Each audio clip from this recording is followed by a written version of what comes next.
జై శ్రీమన్నారాయణ. సుందరకాండలో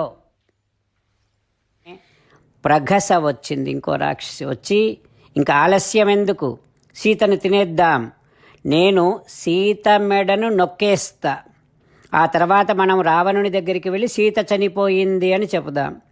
అప్పుడు రావణాసురుడు అయితే సీతను తినేయండి అంటాడు. అంతే, ఇంకా వెంటనే వచ్చి మనము ఒక్కొక్కరము ఒక్కొక్క అవయవాన్ని తినేద్దాం అంటూ ప్రఘస అనేటటువంటి రాక్షసి అంటోంది. ఈ రకంగా చుట్టూ ఉన్నటువంటి రాక్షస స్త్రీలందరూ కూడా సీతమ్మను భయపెడుతూ ఉన్నారు. రాక్షసాంగనలు అందరూ సీతమ్మను రకరకాలుగా భయపెడుతూ ఉన్నారు. సీతమ్మ ధైర్యం ఉత్సృజ్య రోదితి, ధైర్యాన్ని కోల్పోయి ఏడుస్తూ ఉంది. ఏడుస్తూ సీతమ్మ ఈ రకంగా అంటూ ఉంది, ఓ రాక్షసాంగనలారా, నేను మానవ వనితను, రావణుడిని అంగీకరించను, కావాలంటే మీరందరూ నన్ను తినేయండి, అంతేకాని మీరు చెప్పినట్టు మాత్రము చేయను అని సీతమ్మ వారితో అంటూ శ్రీరామచంద్రుడినే తలుచుకుంటూ వణికిపోతూ ఉంది సీతమ్మ. హా రామేతి చ దుఃఖార్త, హా పునః లక్ష్మణేతి చ, హా రామా హా లక్ష్మణ అంటూ సీతమ్మ దుఃఖిస్తుంది. హా శ్వశ్రు మమ కౌసల్యే, హా సుమిత్రేతి భామిని, అయ్యో అత్త కౌసల్య, అత్త సుమిత్ర అంటూ ఏడుస్తూ ఉంది సీతమ్మ. నాకు అకాల మరణము కూడా రావటం లేదే. అకాల మరణం అనేటటువంటిది చాలా దుర్లభమని పండితులు చెబుతూ ఉంటారు. అది నిజమేనేమో. తం పద్మదళ పత్రాక్షం, వికసించినటువంటి తామర రేకుల కన్నులు కలిగినటువంటి నా రామచంద్రుడు నాకు కనిపించటం లేదు. సింహ విక్రాంతగామినం, సింహములాగా నడిచేటటువంటి నా రామభద్రుడు నాకు దర్శనమివ్వటం లేదు.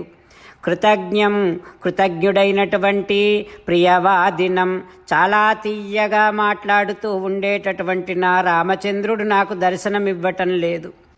ధన్యాః పశ్యంతి మే నాథం, అదృష్టవంతులకు మాత్రమే నా రాముడి దర్శనము కలుగుతుందేమో. ఇక నేను జీవించి ఉండటం అనేటటువంటిది దుర్లభం. కీదృశంతు మయా పాపం పురా జన్మాంతరే కృతం, నేను పూర్వజన్మలో ఎంత పాపము చేశానో, అందుకే దాని ఫలితమంతా ఇప్పుడు నేను ఈ భయంకరమైనటువంటి దుఃఖాన్ని అనుభవిస్తూ ఉన్నాను. నాకు ఇక మరణించాలని ఉంది, అగ్నిలో దూకి చచ్చిపోవాలని ఉంది, నీటిలో మునిగి చచ్చిపోవాలని ఉంది. కానీ నేను రాముని సొత్తును, అందుకని నా రామాజ్ఞ లేకుండా నేను ఎట్లా ప్రాణాలు వదిలేస్తా? చనిపోవాలన్నా కూడా వీలు కానటువంటి ఈ బ్రతుకేం బ్రతుకు అంటూ సీతమ్మ రకరకాలుగా బాధపడుతూ దుఃఖిస్తూ ఉంది. కన్నుల నిండా నీరు ఉంది. ఆ కన్నీరే కళ్ళ నుండి ఒలికి ఒలికి బయటికి వస్తుంది.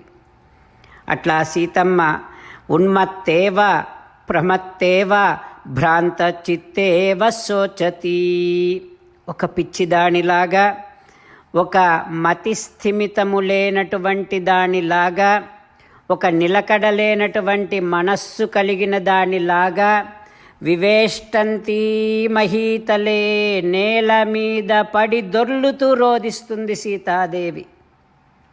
రాముడిని ఎడబాసిన నా బ్రతుకేం బ్రతుకు, ఈ బ్రతుకు నాకు వద్దే వద్దు.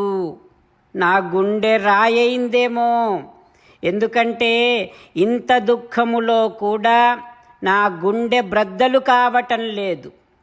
రాముడిని ఎడబాసి నిజానికి నేను ఒక్క క్షణం కూడా బ్రతికి ఉండకూడదు. రామచంద్రులను మనసారా ధ్యానము చేస్తూ పరమదయాలువు పరమశివుడు చెప్పిన పరమపావన రామనామాన్ని చెబుతూ మనము రామనామ గానము చేస్తూ ఉంటే అదిగో సీతారామచంద్రులు, పార్వతీ పరమేశ్వరులు, ఆంజనేయస్వామి, సకల దేవతలు, పితృదేవతలు, మహర్షులు, ఆచార్యులు, భాగవతోత్తములు అందరూ మనని చూసి ఆనందముతో అనుగ్రహిస్తున్నటువంటి దృశ్యాన్ని భావన చేస్తూ నోరారా రామనామగానము చేద్దాం.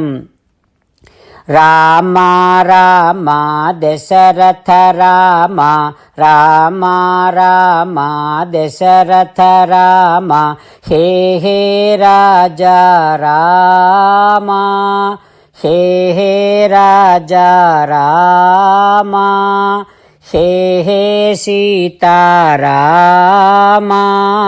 హే హే సీతారామ. జై శ్రీమన్నారాయణ. భక్తులకు ప్రత్యేకమైనటువంటి విజ్ఞాపన. మీకు అన్ని విషయాలలో వెంటనే మంచి ఫలితాలు రావాలి అనంటే ప్రతిరోజు 1 నిమిషం వెచ్చించి నారాయణాస్త్రాన్ని చదవండి. ఇక మీకు తిరిగే ఉండదు. నారాయణాస్త్రాన్ని పొందడానికి మీరేం చేయాలంటే నారాయణాస్త్రం అనే వెబ్సైట్కి వెళ్ళి మీ పేరు, మీ ఈమెయిల్ ఇస్తే మీ ఈమెయిల్కి నారాయణాస్త్రం PDF వస్తుంది. అందులో ఒక రామాయణ శ్లోకం, ఒక గీతా శ్లోకం, ఒక విష్ణునామం ఉంటాయి. ఆ మూడింటిని కలిపి నారాయణాస్త్రం అంటాం. ప్రతి ఒక్కరికి వేరువేరు శ్లోకాలను ఇస్తున్నాం. ఆ రకంగా ఎవరి శ్లోకాన్ని వారు ప్రతిరోజు తప్పనిసరిగా చదవటం వలన ప్రతిరోజు ప్రతి 24,000 భక్తులతో ఒకసారి సంపూర్ణ రామాయణ పారాయణ, 33 సార్లు శ్రీమద్ భగవద్గీత పారాయణ, 24 సార్లు శ్రీ విష్ణు సహస్రనామ స్తోత్ర పారాయణ జరుగుతుంది. ప్రతి ఒక్కరికి అంతటి విశేష ఫలితము ప్రతిరోజు లభిస్తుంది. అందుకని మీరు, మీ కుటుంబ సభ్యులు అందరూ ఒక్కొక్కరు ఒక్కొక్క నారాయణాస్త్రాన్ని వెంటనే పొందండి. జై శ్రీమన్నారాయణ. శ్రీమద్ భగవద్గీత సారాంశముగా 18వ అధ్యాయములో 65 నుంచి 69 శ్లోకముల ద్వారా శ్రీకృష్ణ భగవానుడు మనందరినీ ఒక 8 పనులు చేయమని చెబుతూ పరమాత్మ ఈ రకంగా అంటూ ఉన్నాడు. ఎవరెవరైతే నేను చెప్పిన ఈ 8 పనులు చేస్తారో వారందరూ నాకు చాలా ఇష్టమైన వారవుతారు. అప్పుడు వారిని నేను సకల పాపముల నుండి, సకల దుఃఖముల నుండి విముక్తులను చేసి నా అంతటి వారిగా చేసుకుంటా, తరగని ఆనందాన్ని అనుభవింపచేస్తా. నిజమే చెబుతున్నా, ప్రమాణము చేసి చెబుతున్నా అంటూ సాక్షాత్తుగా దేవదేవుడైన శ్రీమన్నారాయణుడైన శ్రీకృష్ణ భగవానుడే మనను ఈ 8 పనులు చేయమని చెబుతూ ఉన్నాడు కనుక, హో శ్రీమన్నారాయణ, కరిష్యే వచనం తవ, తప్పకుండా చేస్తా, నువ్వు చెప్పినట్టే చేస్తా అంటూ మనం ప్రతిరోజు దేవదేవుడైన శ్రీమన్నారాయణుడికి ఈ రకంగా మాట ఇద్దాం.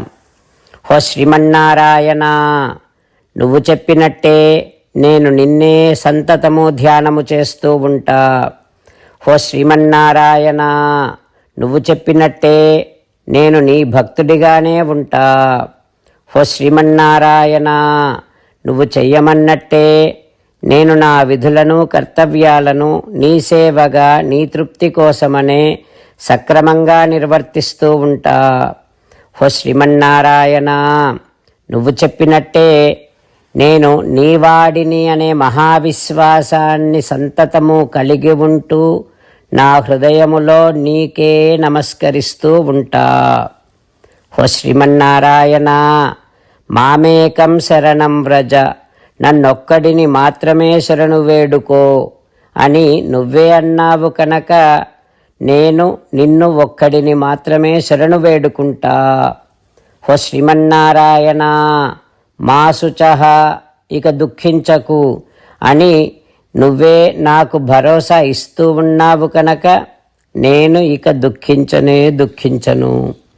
హో శ్రీమన్నారాయణ, నువ్వు చెప్పినట్టే నువ్వు నా కోసమని చెప్పిన శ్రీమద్భగవద్గీతను ఎప్పుడో ఒక్కసారి కాకుండా ప్రతిరోజు కనీసం 1 శ్లోకాన్నైనా అనుసంధానము చేస్తూ గీతోపదేశాన్ని జ్ఞాపకం చేసుకుంటూ ఉంటా.